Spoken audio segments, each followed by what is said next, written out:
Smoko's back, by the way. Smoko's back. Got interested. He's seen the campaign. He was bored briefly with it. He came back. He wants to know what to invest all his money in. I was going to say he's only human, but anyway.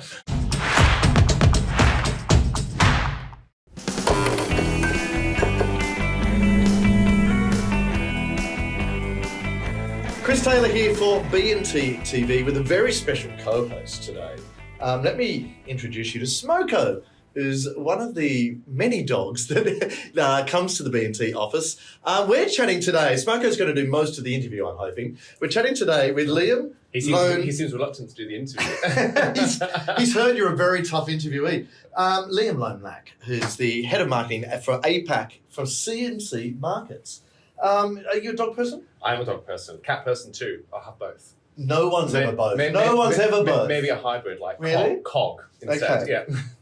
Oh, I think Smoko quite likes you. No. He's opted out. Oh, he's unsubscribed. That's the end of the interview. If Smoko's not here, no. Firstly, your name, Lone Lack. Yes.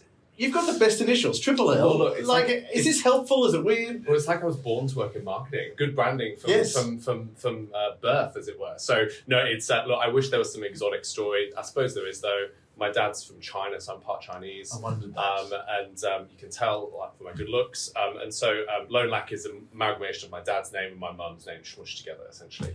Excellent. Yeah. Now, CMC Markets, for those of us who don't know, and I'll put myself in that category, and I think Smoko knows everything about this, but I don't.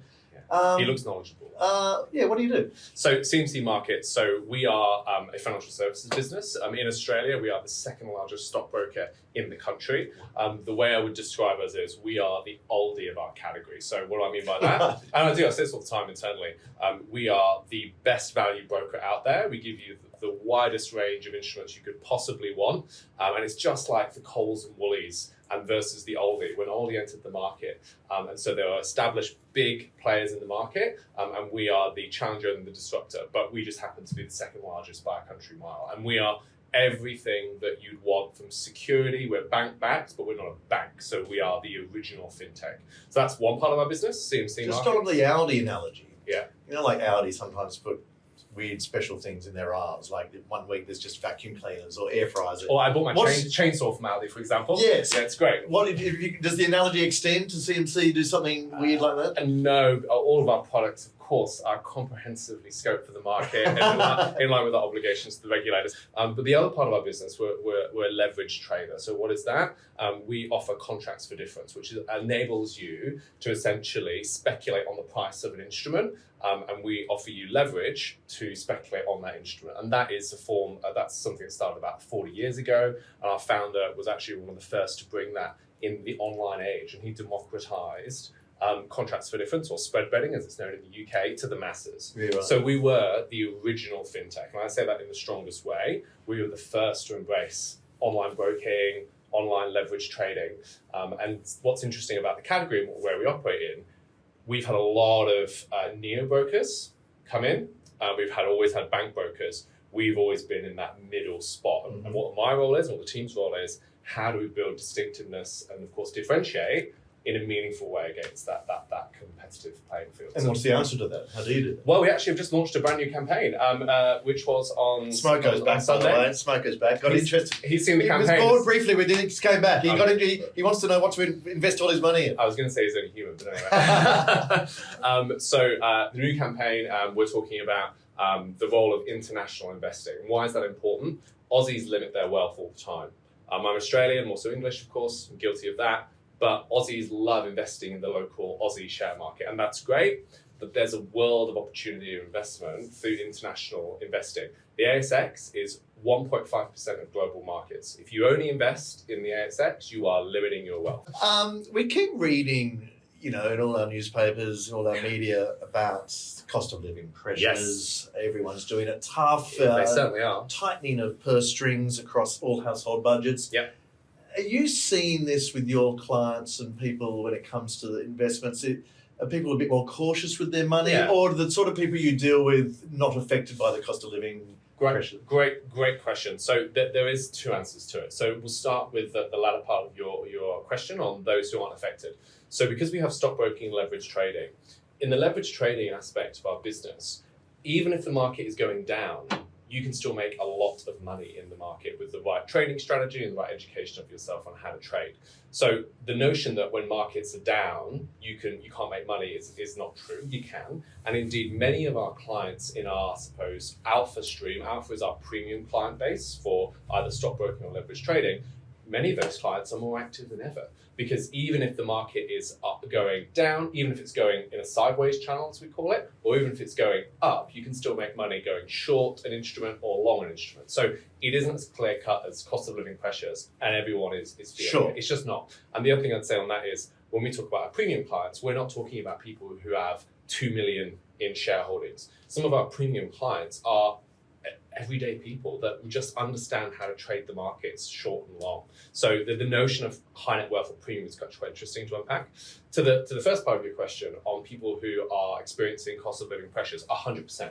The whole stockbroking and even the banking market, of course, has seen that, right? We've observed that the total pool of our clients that are trading has changed year over year. But what I would say is that this is the thing about people and investing, and when times are tough, if you put $1 more into your offset account in your mortgage, that is still going to be worth a lot more when the cost of money is more expensive, right? And yes, you can earn a lot of money in your term deposit because of interest rates being so high, but still, They're not that high. well, that's still higher. Yeah, it's higher than typical. Yeah, in typical times. But if you're thinking about investing, the best time to invest was yesterday, right? The second best time to invest is today. And so many clients are still investing in good volumes for their long-term wealth. And this is a cycle. Are they being less risky? Are they choosing safer places to put their money? Yeah, so risk is all relative, right? So it's all about defining your investment strategy or your trading strategy. So investing is for the long term, 7-year plus time horizon. The trading strategy is more that short-term day trading, intraday kind of opportunity. So when it comes to risk, everyone's got a different risk appetite. When it comes to long share investing, by its very nature, if you invest in shares or equities, that is a higher risk product than if you were to invest in a term deposit, right? But with risk comes reward, and it's about defining that. You cannot have reward above the baseline return. So what's the baseline return? Bond yields, cash term deposits, if you don't take some risk. So to respond to your question directly, clients are still taking decisions on what they invest in based off their risk profile every day. We've seen pleasing growth in our international share investing. We've been supporting that message for some time. And international share investing is some of the riskiest, if you look at it over a certain time period, than many other investments. But when you look at it across a 10-year time period, you quid's in, right? Mm. But of course, past performance is not indicative of future performance. Right, important to clarify that. Yes. Just finally, Liam, our audience is predominantly people from media industry, advertising industry. That's right. You've come from that world. Yeah. You've gone. Proudly. You've gone to a different world. Where are there more wankers? Do you think in the advertising industry or the financial industry? I think everyone comes to work to do the best job that they can, right? I firmly believe that. I don't think anyone comes to work to not do a great job. What I would say on our industry, the financial services industry, versus the marketing media industry. And before that, I was a lawyer as well. So you've got the trifecta. I don't have a smorgasbord. I'm just average at a lot of things. So that's the story of the career. What I would say is, in marketing and media and advertising, there is definitely an echo chamber in terms of people who and initiatives that are relevant just for that echo chamber. And there's not in the finance industry? There is, but I'd say the echo chamber is bigger. Right. Still echoing, but...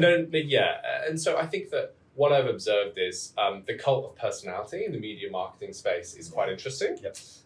And now I've moved into the broader world of finance. That cult of personality still exists. The way people do things, the more senior you get in an organization, permeates, right? And the old expression, the fish rots from the head, still wears true of both industries. So to answer your question, I think it's all relative on that. But very diplomatic. Yeah. Very diplomatic.